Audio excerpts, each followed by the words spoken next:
Students हमने जो है वो ब्रिटिश अकाउंटिंग के रूल्स है वो पहले डिस्कस किए थे, जिसमें हमारे पास personal account, real account, nominal account ये सब आए थे। फिर हमने डेबिट और क्रेडिट के रूल्स डिस्कस किए कि भाई डेबिट को कहाँ पे रिकॉर्ड किया जाएगा और क्रेडिट को कहाँ पे रिकॉर्ड किया जाएगा, ठीक है, इन रूल्स के अकॉर्डिंगली। अभी हमारे पास जो कन्वेंशनल जो पुराने रूल्स हैं, जिनको हम लोग बोलते हैं golden rules for debit and credit, ये जिनको हम लोग 5 पिलर्स ऑफ अकाउंटिंग कहते हैं, अभी मैं उनको डिस्कस करने जा रहा हूँ। इससे आपको डेबिट क्रेडिट और भी आसान हो जाएगा, ठीक है। जो पिछले रूल्स है वो थोड़े से कंफ्यूजिंग हैं, लेकिन वो भी एप्लीकेबल हैं, वो भी यूज होते हैं। लेकिन आजकल जो ज्यादातर यूज किए जाते हैं वो ये रूल्स हैं, हम इसी को फॉलो करेंगे और होपफुली ये आपको अभी क्लियर हो जाएंगे, ठीक है। आए इसको डिस्कस करते हैं। तो सबसे पहले हमारे पास इसमें जो रूल है वो है according to assets. You know assets क्या होते हैं, मैं दोबारा लिख भी देता हूँ यहाँ पे कि एसेट्स में हमारे पास क्या क्या होता है। बिल्डिंग होती है, हमारे पास लैंड होती है, इक्विपमेंट होता है, ठीक है। उसके अलावा फर्नीचर हो गया, उसके अलावा मशीन्स हो गया, ठीक है। उसके अलावा हमारे पास लूज टूल्स होते हैं, ठीक है, फिक्चर्स होते हैं, एटसेट्रा। तो गर्ज ये है कि जितने भी एसेट्स हम लोग खरीदते हैं, ठीक है ना, तो ज्यादातर यही एसेट्स आपके सामने आएंगे। अब इसका रूल क्या है, लेट्स सपोज जो हमारा बिजनेस है,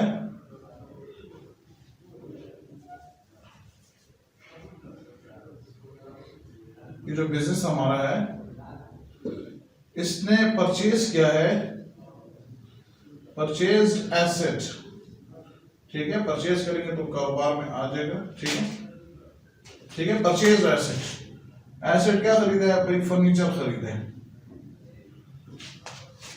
फर्नीचर परचेज किया, चेयर, टेबल, व्हाटएवर जो भी आपने परचेज किया अपने बिजनेस के लिए, ठीक है। अब उसको रिकॉर्ड कहाँ पे करना है, तो देखें, जब फर्नीचर परचेज करेंगे तो आपके बिजनेस में फर्नीचर ऐड हो जाएगा ना, ठीक है। आपके बिजनेस में फर्नीचर ऐड हो गया, तो जब आप एसेट एक्वायर करेंगे, एसेट खरीदेंगे, तो आपका एसेट क्या हो जाएगा, बिजनेस में एसेट इंक्रीज हो जाएगा, ठीक है। तो जब भी एसेट में इंक्रीज आएगा तो हमने उसको क्या रिकॉर्ड करना है, डेबिट रिकॉर्ड करना है, ठीक है। उसको हमने डेबिट साइड पर रिकॉर्ड करना है, ठीक है। मैं इसको इस तरीके से अगर लिख दूं, increase in asset will be debit, ठीक है। और क्रेडिट क्या होगा, वो इसके ऑपोजिट होगा, decrease in asset will recorded as credit on an account, ठीक है।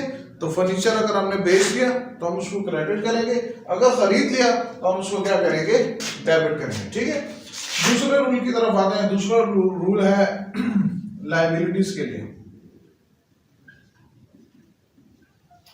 लायबिलिटीज यू नॉट बेटर, हमने डिस्कशन की थी लायबिलिटीज के हवाले से कि लायबिलिटीज होती क्या है।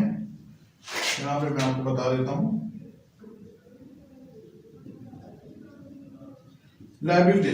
लायबिलिटीज में आपके पास क्या होता है, आपके पास बैंक लोन होता है, ठीक है।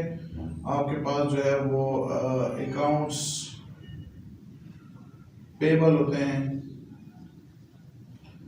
बैंक ओवरड्राफ्ट होता है। उसके अलावा लायबिलिटीज आपके पास होती हैं, नोट्स पेबल होते हैं, आउटस्टैंडिंग एक्सपेंसेस होते हैं, ठीक है। तो ये आपके पास डिफरेंट लायबिलिटीज होती हैं, और भी बहुत सी लायबिलिटीज आएंगी, साथ साथ हम उसको जो है ना वो डिस्कस करते रहेंगे। तो जब लायबिलिटीज की बात आती है, ठीक है ना, तो हम इसके भी डिस्कशन यहाँ पे करते हैं कि लायबिलिटीज को हमें कैसे क्रिएट करना होता है और कैसे जो है ना वो इसको रिकॉर्ड करते हैं, ठीक है। लेट्स सपोज ये एक बैंक है, ठीक है। और इस बैंक से जो है मेरा जो बिजनेस है,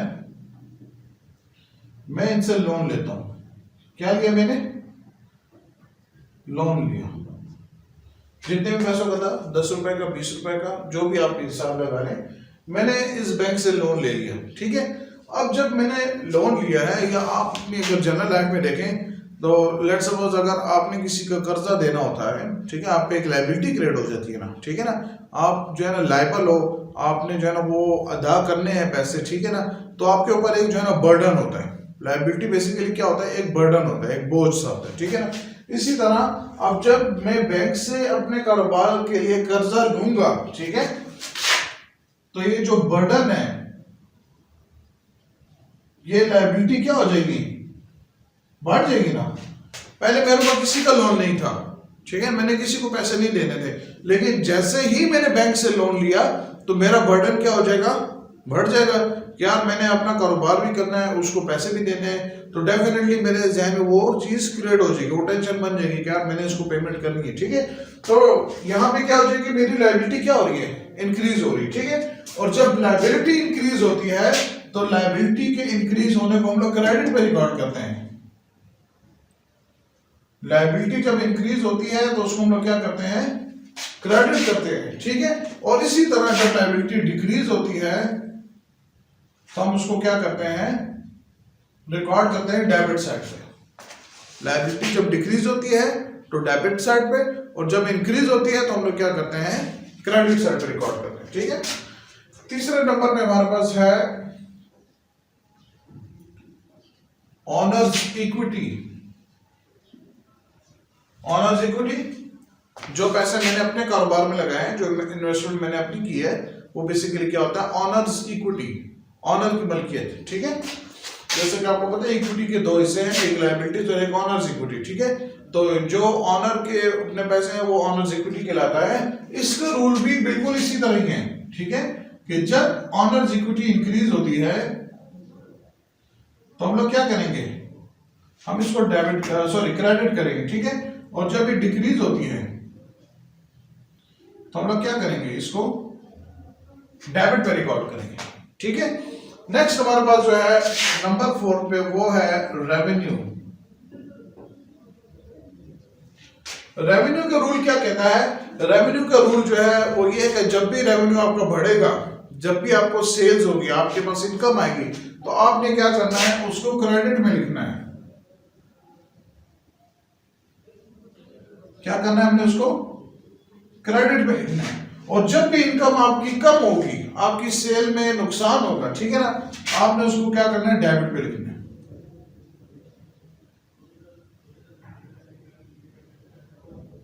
ठीक हो गया। लास्ट जो हमारे पास पिलर है वो है एक्सपेंसेस का। लास्ट जो पिलर है उसका वो क्या है, वो एक्सपेंसेस का, ठीक है।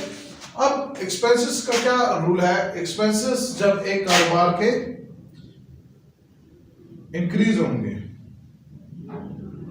एक्सपेंसेस इंक्रीजेस, ठीक है, जब एक कारोबार की स्पेंडिंग ज्यादा हो जाएगी, ठीक है ना, तो हमने क्या करना है, उसको यहां पे डेबिट पे रिकॉर्ड करना है,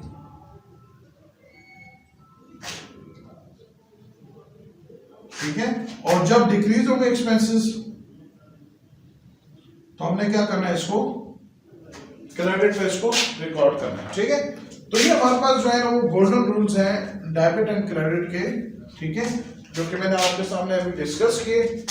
इन्हीं रूल्स को फॉलो करते हुए हमने जो है ना वो आगे जितने भी काम है वो सारे करने हैं, ठीक है।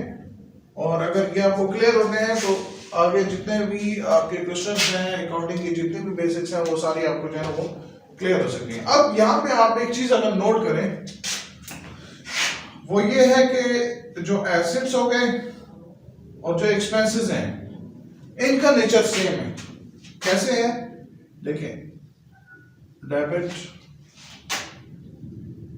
क्रेडिट, एसेट्स एंड एक्सपेंसेस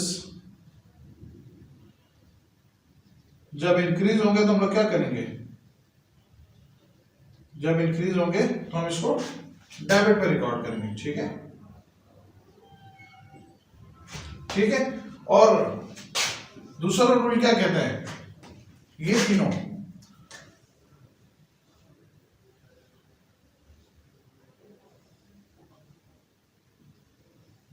इन तीनों का एक रूल है, ठीक है।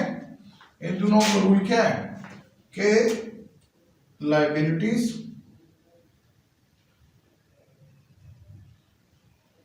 Honours equity and revenue,